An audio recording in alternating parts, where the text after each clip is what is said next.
community and left everyone isolated and alienated from one another. And now all the exchanges that were normally carried out in a context of a community or family are carried out between individuals and corporations.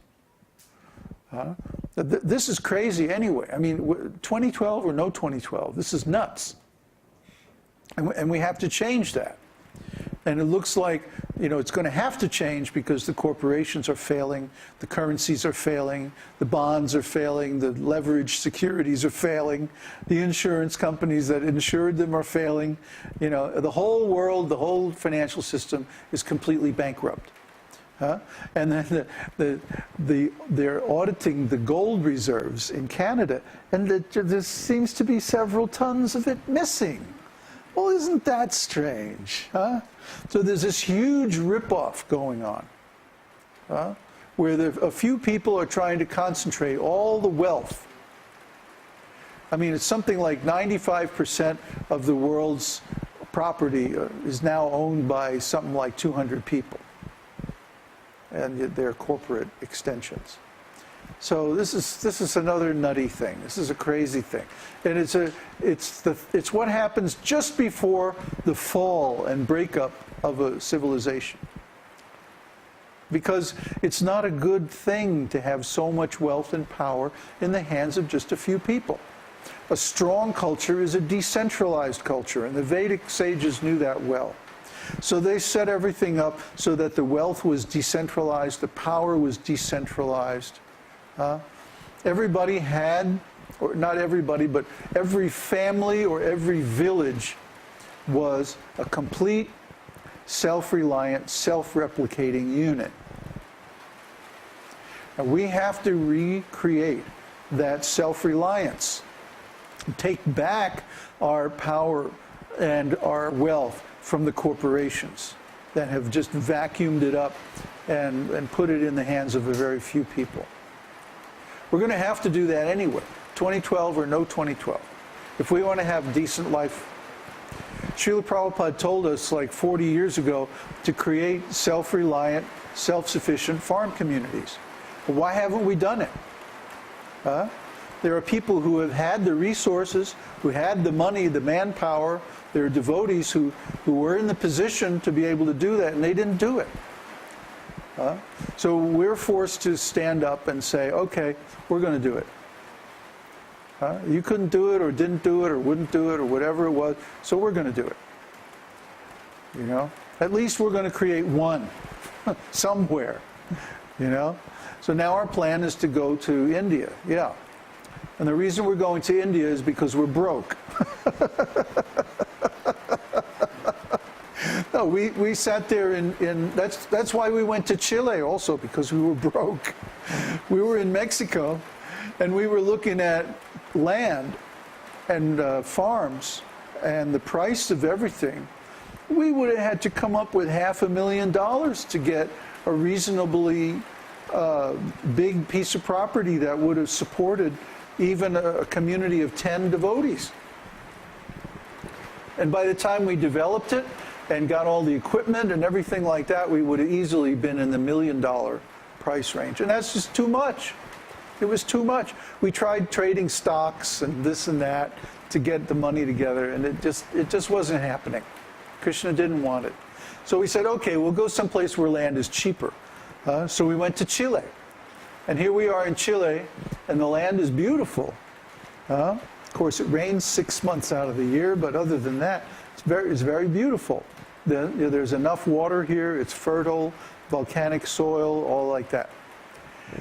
But the problem here is, even with that, we would still have to spend like $200,000, $300,000 for a piece of land big enough and with adequate resources and infrastructure to be anywhere near self-sufficient or self-reliant. And that's just too much money. We don't have that kind of money. We're just monks, you know. So finally we said, okay, what do we really want? Well, we really want to be among Krishna's devotees, because we're devotees ourselves. So we said, well, where are there more Krishna devotees than anywhere else in the world? And I don't mean just neophytes, I mean devotees who are actually following. Krishna has a tendency to give devotees, pretentious devotees, a hard time. And I've been in Vrindavan, I've been in Mayapur, I've seen these places where there are large numbers of so-called devotees, but they're not really following. And I know from experience that Krishna sets up situations where those devotees will be corrected, and quite frankly, we don't need that correction. So we want to be around devotees who are actually following and who Krishna is going to actually protect. So we said, well, where are those kind of people? And the area of the world where there's more actually following devotees than anywhere else is South India. Tamil Nadu and Kerala. And I've been a little bit in that part of the world, enough to know that this is really true. You know, yeah, there's still some rascals down there, but not as much as in North India. I mean, you know, you read the headlines coming out of Puri and Vrindavan and places like that, and, you know, I don't want to go there. Maybe just to visit on pilgrimage, that's nice. But to actually live and be settled and try to build something up, oh man. So we got an opportunity. There's other things going on too that I'm not ready to talk about, business opportunities and stuff like that. So we got a good opportunity to go to South India and settle in a nice area. And we're going to take that opportunity because we don't have much money, but we have enough money that we could go there and buy a piece of land that's big enough for, you know, 5 or 10 monks. And actually have a chance at making it. So, you know, that's our best shot. And we'll be in the middle of sincere devotees. And, you know, historically, South India is a place where nothing ever happens. That's good. When the whole rest of the world is going and, you know, being turned inside out and upside down, you want to be in a place that's really, really boring, where nothing ever happens. So that's what we're going to do. We're going to go to, you know, the quietest, most out of the way place where we can think of, where we can find nice devotees. Nice devotees, people who want us there. You know, the problem with being, we also got an offer of a big piece of land in the Dominican Republic. But it's from somebody who is not a pure devotee by any means. And the land would still remain under the family's control. And you know, we would still be outsiders, culturally speaking. We would be coming into, you know, a Spanish-speaking country. And, you know, of course, the other half of the island is Haiti, which is a big mess. And there's a lot of influence of African culture there, and voodoo and things like this. A lot of black magic going on. You know, we're in the same fix here. You know, I mean, yeah, we could buy a small little piece of land with a house on it somewhere, probably. But then we would always be outsiders. And if times got tough, then guess who would be the first people asked to leave? You know, it's going to be the foreigners, the outsiders. Plus, we're culturally outsiders because we're devotees. Nobody else, I mean, there's a few kind of half-hearted devotees around here, but, you know, nobody really practicing, nobody really fixed up. No one is eager to do project or anything like that.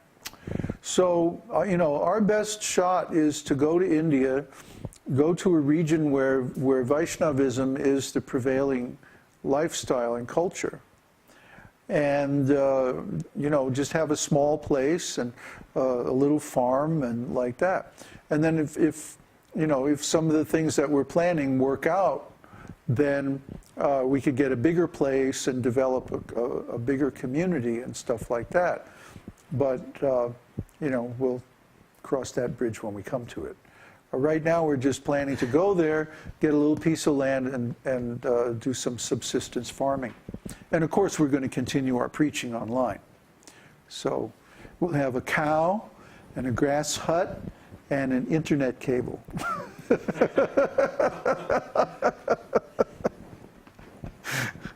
Okay? There's more. There's more. Oh, they're getting warmed up now. Okay. Question from Shastri. Hare Krishna Babaji. I have asked Krishna so many times to help me follow the regulative principles, but still I have a problem following the principle of illicit sex. Is this normal that after many years I still have this problem? I feel that I am in a vicious circle, desiring to following nicely for a couple of weeks, and then sinning, lamenting, and then desiring to follow again.